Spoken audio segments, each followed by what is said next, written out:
प्रवीण जी कश्मीर में आप थे तो कश्मीर में मक्खी दिल्ली से आपने कश्मीर लेके गए थे और कश्मीर से आप ये मक्खी यहाँ पे लेके आए हो। तो दिल्ली की जो मक्खी थी फिर कश्मीर में जाके बड़ी कम हुई क्या हुआ और फिर यहाँ पे आके क्या हो रहा है अभी फिलहाल? सर कश्मीर में तो हम मक्खी को एक्चुअली बचाने भी गए थे और सेव भी करने गए थे, जी। क्योंकि दिल्ली के क्लाइमेट के अकॉर्डिंगली मक्खी बचती नहीं है। हाँ, हाँ। जहाँ तक हमने देखा तो वहाँ पर बी कीपिंग बहुत टफ हो जाता है। हाँ, हाँ। इस वजह से हम मक्खी को लेकर गए थे हाँ। और कश्मीर में जाकर हमने मक्खी को मतलब बढ़ाया भी। हाँ। साथ में हमारी नई क्वींस जो है वो भी उसमें हुई हाँ। और मक्खी हमारी ऊपर बढ़ के ही आई है। अच्छा, तो आपने क्वीन भी नहीं बनाई है, जी। मक्खी बढ़ के आई है। हाँ जी। आपने शहद निकाला वहाँ पे? हाँ जी, वहाँ पर हमने 3.5 बाल्टी वो अकेशिया का हनी निकाला है। एकेशिया का हनी आपको वहाँ पे 3.5 बकेट मिला। हाँ यानी जी। एक बकेट पे कितना आता है अंदाज से?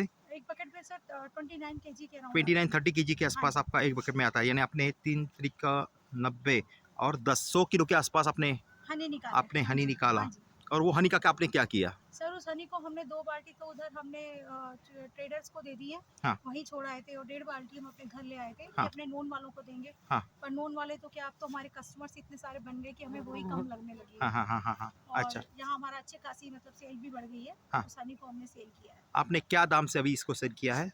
सर वैसे तो मैंने उसको 1100 रुपए के हिसाब से सेल किया है वेरी गुड, मार्केट। 1100 रुपया प्रति किलो। हाँ जी, प्रति तो किलो प्रति पर किलो केजी। 1100 रुपए के हाँ हिसाब जी। से आपने उसको सेल भी किया हाँ जी, है। क्योंकि वो कश्मीर का हनी है तो कश्मीर में बहुत मुश्किल से हम लोग हनी बहुत ही कलेक्ट बढ़िया, करते हैं। बहुत हाँ ही जी। बढ़िया, बहुत ही बढ़िया। और कस्टमर क्या कह रहा है 1100 रुपए का हनी लेने के बाद? सर उसके बाद उसको भी महँगा लग रिपीट रहा है, क्या लग ऑर्डर्स। रहा है? नहीं, कैस नहीं महँगा नहीं सर, एक्चुअली दिल्ली के कस्टमर को ओरिजिनल चीज़ चाहिए, हाँ, हाँ। क्योंकि यहाँ सभी चीज़ें अडल्टरेटेड मिलती हैं, तो ओरिजिनल और प्योरिटी जहाँ आती है तो वहाँ लोग पैसा खर्चने में भी पीछे नहीं हटते। हाँ, हाँ। तो दिल्ली का कस्टमर उसको हँस के ले रहा है, इवन रिपीट ऑर्डर्स दे रहा अच्छा, आपको रिपीट ऑर्डर भी इसके आ रहे है। हैं। जी, पर ओके, मेरे पास वेल माल खत्म हो अभी गया है। फ़िलहाल माल खत्म हो गया है। ये पहले अगर आपने 3 डब्बे वैसे ही रख देते, तो शायद आज अच्छा शायद आज खासा आप हाँ, पैसे मैं कमा वही लेते। सोचने लगी, पर अब क्या कर कोई सकते हैं। बात नहीं। अभी यहाँ पे क्या सीज़न है और यहाँ पे भी आगे क्या मिलने वाला है? सर यहाँ पर बाजरा का और इसका सीजन है हमारा तिल का। हाँ। अब क्योंकि यहाँ पर राजस्थान में बहुत ज्यादा बाढ़ वगैरह आई है, हाँ। तो इस वजह से थोड़ा सा क्या है कि बॉक्सेस वगैरह डूब गए हैं, तो लॉस खाया है लोगों ने। हाँ। तो अभी मक्खियाँ मतलब डिवीजन इतने अच्छे से नहीं हो पाई है। हाँ। पर ये चीज़ है कि हम यहाँ पर पोलन कलेक्ट करने की सोच रहे हैं, क्योंकि पोलन भी एक सुपर फूड है हाँ,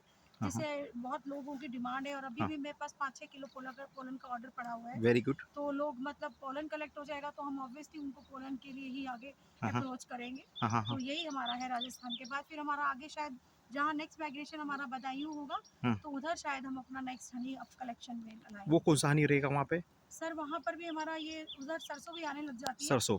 हाँ, तो अच्छा। शायद मस्टर्ड हनी ही हमारा निकलेगा। आज मस्टर्ड आपका आ जाएगा वहाँ पे। ठीक है, वेरी गुड।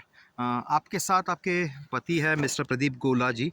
प्रदीप जी आप एक प्रोफ़ेसर हो, प्राध्यापक हो और प्रवीण जी ने जो काम शुरू किया आप दोनों भी आए थे और आपने ये दोनों ने अच्छा एक डिसीज़न लिया कि एक 10 बक्से जो केवीआईसी से मिले थे वो 10 बक्सों को आपने अभी 200 बॉक्स में कन्वर्ट कर दिया है, यानी 10 से 200 ये आपने करके दिखाया है। तो क्या लगता है आपको? आप एक प्रोफ़ेसर हो, आप बच्चों को सिखाते हो और ये मधुमक्खी पालन का बिज़नेस आप कर रहे हो। आप खुद मैडम के साथ में यानी मैडम काफ़ी देर दिल्ली में रही लेकिन मक्खी लेके आप खुद माइग्रेशन करते रहे अपना यहाँ से दिल्ली से लेके जम्मू कश्मीर, कश्मीर से लेके फिर यहाँ पे। कैसा रहा आपका अनुभव? आप थोड़ा बताएँगे प्लीज़? अनुभव में कुछ बातें हैं सर। पहली बात तो फैमिली सपोर्ट में एक दूसरे को सपोर्ट देना बहुत ज़रूरी होता है। ये घर भी देखती हैं, फिर फार्म भी देखने को इनको आना पड़ता है कई बार मुझे भी आना पड़ता है। बाकी कुछ लेबर भी यहाँ पर हमने अपॉइंट की हुई है, वो भी देखती है जो है। और जो अनुभव रहा वो ये रहा कि जो फ्लोरा फोना है किस तरह का, कौन सी जगह कैसा होता है, कश्मीर में अलग है। यहाँ पर आने के बाद आपको बिल्कुल अलग नेचर मिलती है। और मेरा शौक़ थोड़ा सा नेचर से जुड़ा हुआ है, नेचर एंथुसियास्ट हूँ मैं, रिसर्चर भी हूँ, रिसर्च करता रहता हूँ उन चीज़ों के ऊपर जो है।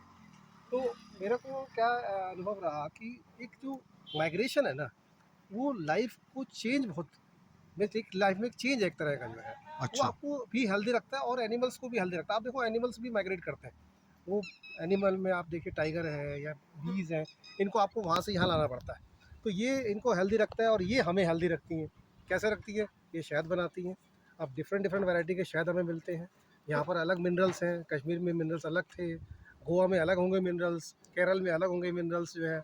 अगर शहद खाया जाए तो हमें पूरा हिंदुस्तान में जितना भी मिनरल है वो खाने को मिल सकता है, ये मेरा मानना है। तो अगर पूरे हिंदुस्तान का मिनरल हमें एक 1 केजी के बकेट में मिल रहा है तो क्या बुरा है। तो ये चीज़ मैं कहता हूँ लोगों को कि लोग हनी जो है हिंदुस्तान में, हमारे देश में थोड़ा कम अवेयर है लोग हनी को लेकर। लोग मैगी तो खरीद लाते हैं, लेकिन हनी का पाउच लाने में, हनी का शीशी लाने में उनको लगता पता नहीं भाई कितना महंगा चीज़ हमने खरीद ली। लेकिन उनको पूरा जो मिनरल का एक बोनेंजा है, एक खजाना